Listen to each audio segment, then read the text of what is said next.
প্রথমে মাছটা ধুয়ে নুন দেবো, তারপর হলুদ দেবো, তারপর নুন হলুদটা ভালো করে মাখিয়ে নেব। এরপর একটা কড়াইয়ে সর্ষের তেল দেবো, তারপর মাছগুলো এক এক করে ছেড়ে দেবো।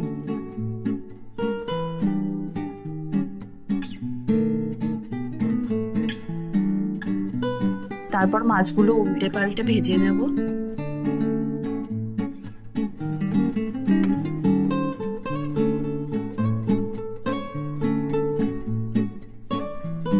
তারপর ভাজা হয়ে গেলে মাছগুলো একটা প্লেটের মধ্যে তুলে রাখবো।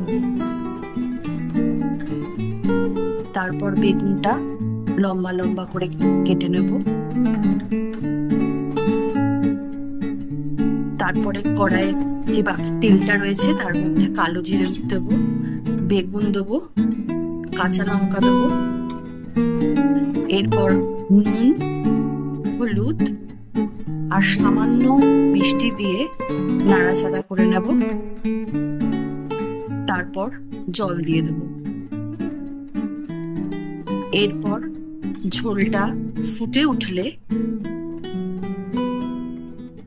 মাছটা ছেড়ে দেব।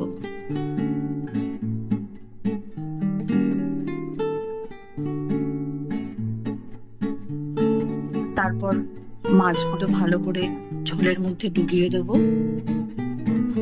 আর একটা ঢাকনা দিয়ে ঢেকে দেব। তারপর মিনিট 10 পর ফুটে উঠলে মাছটা নামিয়ে নেব।